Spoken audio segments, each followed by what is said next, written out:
Amateur Traveler is in its 20th year now, but can you imagine if I had people on the show who had never been to the destination, but had just read about it or seen a movie about it?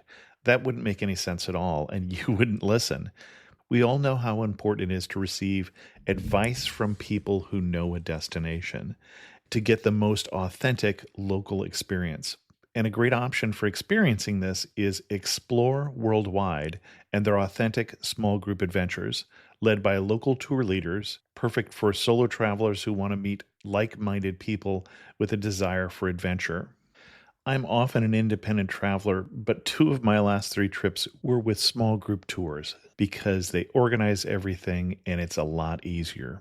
If you want to recreate the tour I did to Malta, they have a Malta and Gozo Discovery Tour. I'm intrigued by one of their tours called A Taste of Sicily.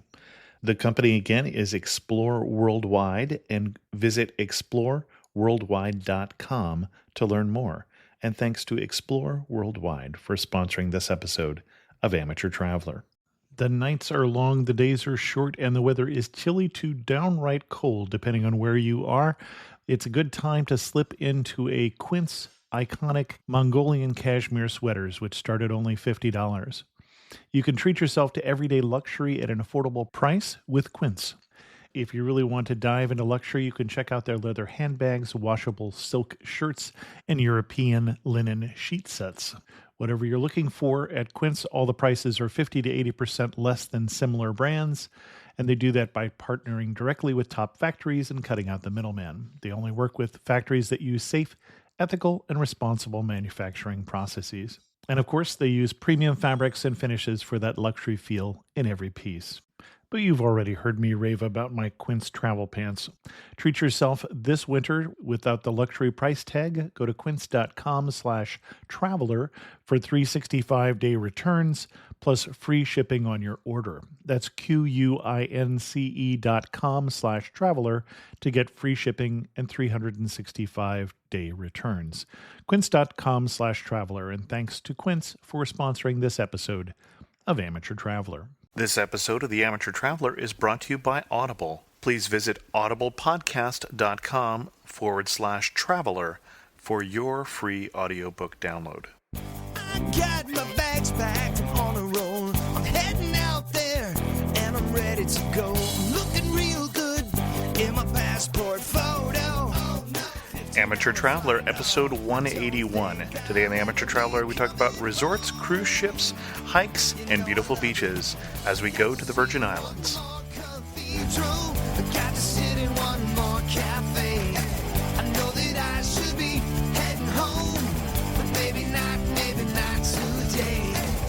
Welcome to the Amateur Traveler. I'm your host, Chris Christensen. Before we get into today's interview, I do have three news stories for you. It was a bad week for planes and pilots, the combination of the two. At an air show, someone who was trying to start an old biplane spun the big prop and didn't manage to get into the plane before it took off without him and crashed into the tree line. That's not as bad as the passenger who had to land a plane in Florida because after takeoff, the pilot died. Perhaps it'd be safer to do what they've done in Costa Rica, which is they've taken an airplane and turned it into a hotel.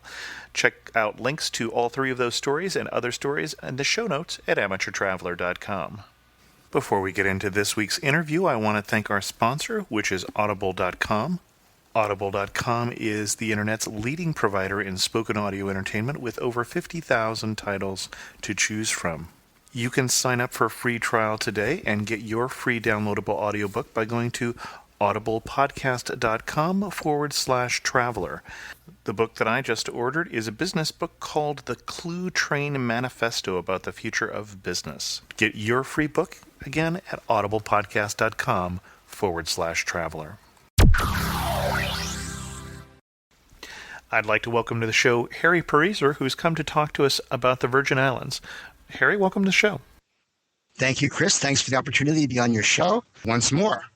And we say once more, Harry's been on before talking about Costa Rica, and we've also done this interview before, so hopefully second or third time will be the charm with us, but we've had some audio issues. Harry, where are the Virgin Islands, first of all? The Virgin Islands are in the Caribbean. They are some of the better known islands. It's actually an archipelago, and there are two sets of Virgin Islands. There's the United States Virgin Islands, which the U.S. purchased from Denmark in 1917, and there these Virgin Islanders became citizens of the United States in 1937. There are three main islands of the United States Virgin Islands: St. Croix, St. John, and St. Thomas. Now, each of them have characters of their own. St. Croix is the least touristy island. Mm-hmm. It has a historical trail with some wonderful stops, beaches, and other locations. St. John is mostly a national park. It has great hiking and snorkeling, and St. Thomas is known for its beaches and resorts. And it's on the cruise ship line, so there are a lot of cruise ships. But there are some fascinating places to go, such as Seven Arches, which is an old historical home. Now, the British Virgin Islands are quite different in that they are part of the shrinking British Empire. They use the U.S. dollar also, which is convenient. Mm-hmm. However, thanks to the U.S. government, you now do need a passport to go there. Because everything is imported, prices are high. And Tortola, which is the largest island, has great beaches and an offshore banking system that has made this territory into the second largest exporter of capital to China. So, oh, really? Yeah, I would imagine that's going to drop now. It's money that's exported, probably smuggled out of China illegally. Nobody's quite sure. And through Hong Kong and sent there, because this is another British territory. So once they get into Hong Kong, it's free to transfer and laundered through the Virgin Islands. So you see a lot of investments, also Russians, all types of things are going through the British Virgin Islands. It's amazing. And there are several smaller British Virgin Islands of note, namely Virgin Gorda, which had one of the original Rockefeller resorts, and Anegada, which is actually a coral island, unlike the other islands, which are mountainous.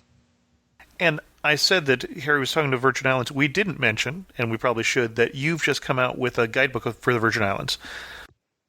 Right. I've come out with a new edition of Explore the Virgin Islands. It's the 7th edition, and it contains complete information on the islands, including their geography, their history, their culture, their economics, as well as a lot of useful information about where to stay, where you can eat, and where you can camp, and so forth, and how to get around by ferry or by plane. And I'm curious, this is the 7th different edition you've done, so you've been spending a lot of time in the Virgin Islands over the years. What's changing? What's new in this version? What is new in the Virgin Islands? Well, there aren't that many new sites or attractions. Sure. However, as time goes on, St. John has gotten a lot more upscale, and there are a lot more villas and places like that for very wealthy people to stay, because there was a tax advantage going on with the United States, which is under dispute at the moment.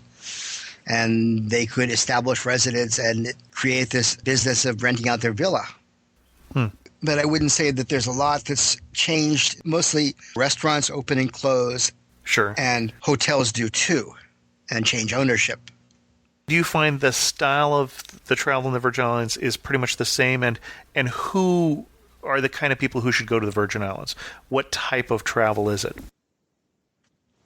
Well, I think that there's upscale travel, for example, high-end resorts. But there's also some opportunities to stay at less expensive campgrounds that have kind of tent cabins on St. Croix, on Jost van Dyke, and on St. John. And there's also now kind of luxury camping on Water Island off of St. Thomas. So some of them are recent developments, some of them are older. Now you say luxury camping, and those are two words that I'm not used to going together. Well, if you compare the idea of camping where you go and you are in a tent and you pitch the tent and you bring your stuff out from the cooler and you do everything yourself. These are actually semi-permanent tents where you may have a restaurant attached or cooking facilities. Okay, interesting. And then you mentioned resorts. If somebody wanted to go the luxury resort route, what resort would you recommend, for instance? I can't specifically recommend one resort over another. It depends upon the person. But, for example, Keneal Bay is a very famous resort on St. John with extraordinarily high prices and extraordinarily high level of service. And then where should we go in the Virgin Islands? Obviously, a number of different islands. If I just had a week, is there an itinerary that you would recommend for me? I think it would depend upon you as a person. Okay. So if you were a person who liked to go hiking, for example, I would recommend St. John. For diving, you could base yourself on any of the islands. Okay. If you like to walk miles of expanses of coral beaches, then you could go to Anegada, because that's a coral atoll and you can walk around a good part of it in a day and see very few people. When you go and you're not doing guidebook research, if you just go to Virgin Islands to do vacation, where would you go? I would probably go stay in one of the lower end tent camp type places on St. John or on Jost van Dyke. Okay. I would personally. And what's that like? You say you're pitching your own tent, you're doing your own cooking, you're on the beach, You have a variety. For example, like on Jost van Dyke, you have the opportunity to stay in a simple bungalow, or you could pitch your own tent, and they have cooking facilities there. On St. John at Cinnamon Bay, they have tent cabins, and you can also go and pitch your own tent and do your own cooking. okay. And that's going to run about how much? It's pretty expensive on St. John. It used to be just $1 for a bear site, but now it's Oh my. $35 for a bear site because it's a concession from the Park Service. And then Jost van Dyke, though, sounds like that is still less expensive, or has that also gone up? It's about $25 a tent and $35 a cabin during the low season and raises during the high season. You would pay $15 a night there for the bear sites. And that, of course, then brings up the next question is, what is the low season, the high season, and when would you recommend going? Well, the low season is from April to December, approximately, maybe November. And I would recommend going there, not during September, which tends to be hurricane season. Right. The summer can be very hot. But if you go on the off season, you'll find yourself better prices in accommodation and also better flights, although there may not be as much in terms of things open and in terms of things to do. Okay. And then to get around between the islands, if we're not on a cruise ship, we're taking a ferry, or are there other options? Between St. Thomas and St. Croix, there is a ferry that's on again, off again, and you better check before your trip. Between St. John and St. Thomas, you can go from Charlotte-Amalie by ferry to St. John, and also from the east end from Red Hook to St. John. And if you stay at Kinneil Bay, I believe they have their own private ferry that will take you to St. John. To the British Virgin Islands, you can get around all of them by ferry, and the schedules are intermittent. And then sailors also do have an option in the Virgin Islands of potentially renting a sailboat if you have nautical capabilities. Yes, and that's very popular, and you don't necessarily need to have nautical capabilities, I believe, because if it's fully crewed, you'll have people doing good stuff for you. Of course, that's quite an expensive option. Right. But it's a very popular one with people who can afford it. So you see like a huge number of these boats moored.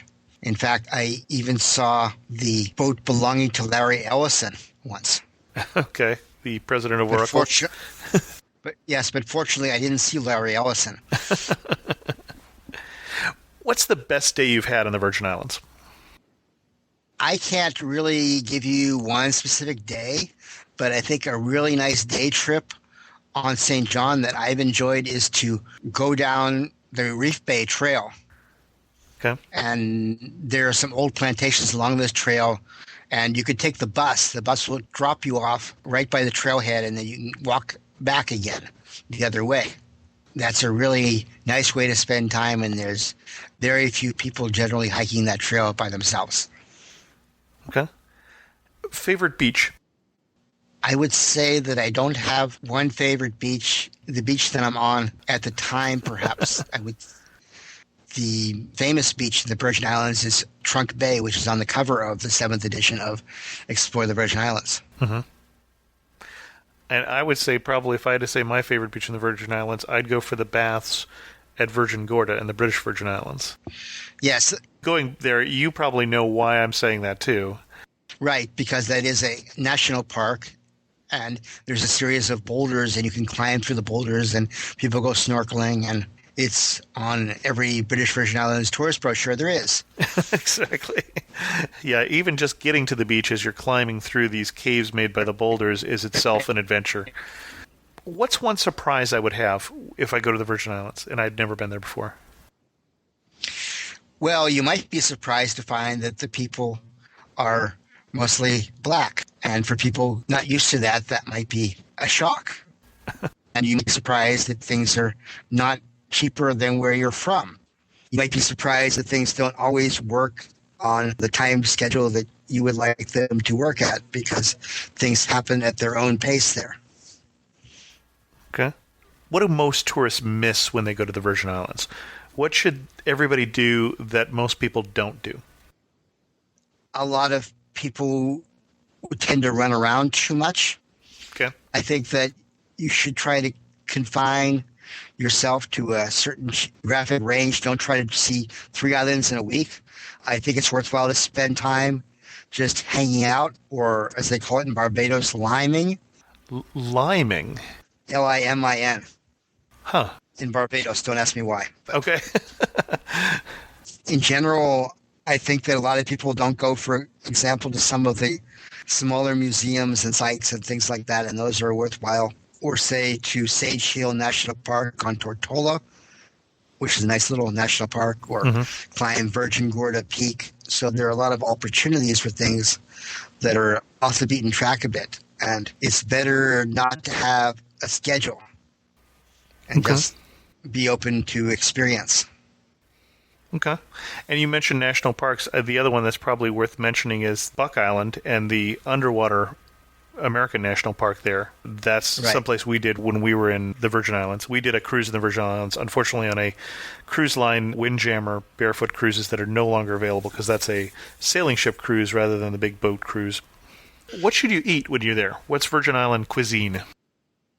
First of all, there are many gourmet restaurants, especially, say, on St. Croix has an impressive number of restaurants compared to the amount of population that they have there. But there's also a lot of local restaurants and a lot of local food, which is basic but good. And I would advise trying some of that, trying to, at least in one local restaurant, and try some of the various dishes. What's like a typical dish? Well, for example, there's fungi. That's a light steamed cornmeal dumpling mixed with chopped okra. Callaloo, which is a stew made with local greens, okra, bonefish, diced pork, and hot pepper. Or conch salad, which is cold salad mixed with pieces of conch. And you can also find things like bush tea, which are tea made from local herbs. If you look out, maybe you can find some Rastafarians cooking Aital food. There are also pâtés, which are pastries stuffed with saltfish or spiced beef. Interesting. And Johnny cakes are fried bread, and they're originally known as journey cakes. So the local cuisine is available. It's not that widespread because they're eating the same type of food you find in the United States also. Who's the most memorable person you've met on the Virgin Islands? There are probably many, but I think there's a guy on Jost on Dyke called Foxy who runs Foxy's Tamarind Bar, and he's well known for going around everywhere in the world in bare feet, accompanied by his European wife. And where he plays guitar, he has a dummy installed playing the guitar. He does these kind of folk calypsos, and I saw him with John Kerry signs during the previous election because he was supporting John Kerry because he saw John Kerry on TV with a Foxy's T-shirt on. Well, that seems like turnabout's fair play there. As we go to wind this down, how would you finish this sentence? You really know you're in the Virgin Islands when what? You really know you're in the Virgin Islands when you see a beautiful panorama of wonderful, distant blue and green Virgin Islands, such as you'll see from most of the hills. And you mentioned the blue and the green. That just reminds me of just the color of the water at some of the beaches in the Virgin Islands really struck me. So I can picture what you're talking about there. Last question. What picture comes to mind when you think of the Virgin Islands? I generally think of colonial buildings emerald water, as we discussed, hiking trail, goats, sugarcane ruins, and for St. Thomas, cruise ships. Well, Harry, thanks so much for coming on the show and telling us a little bit about the Virgin Islands and for sharing with us some of what you've learned as you've been researching this for the guidebook. Now, you have a website that goes along with the guidebook for people who want to purchase it or want to know more updates, right? Right. You can purchase the book for $20 plus pay in the United States at www.exploreavirgin.com. Exploreavirgin.com? Right. All right. And the main website is www.savethemanatee.com. And I'll put links to both of those in the show notes at amateurtraveler.com. Harry, thanks so much for coming on the show. Okay. The internet resource I have for you today is one that I hope you will never have a chance to use, and that is The Guide to Sleeping in Airports. It is at sleepinginairports.com, and it'll give you some tips if you're trapped in a particular airport where you might be able to find some shut-eye. Two of the comments left on amateurtraveler.com this week caught my eye. The first one was from Chicago Peter, who commented on penguins being found far away from Antarctica, which we'd mentioned on last week's show. He follows an expat blogger, Rio Gringa, and you'll find the links in his comment on that episode, who mentioned finding penguins on the beaches of Rio de Janeiro back in January. And he says, for comparison, Rio is about as far from the South Pole as Chicago is from the North Pole. Thanks, Peter. And then the other comment that Peter left was that he saw an ad in Google for Bhutan sightseeing and said, thanks to the Amateur Traveler, when I saw Bhutan in the entry's title, my first thought was, I know where that is. I hope you are also finding the Amateur Traveler to be educational or at least entertaining. With that, we'll bring this episode to a close. If you want to leave a comment, you can do what Peter did and go to amateurtraveler.com or drop me an email at host@amateurtraveler.com. Don't forget to follow me on Twitter if you're looking for more up-to-date news at twitter.com/Chris2X. As always, thanks so much for listening.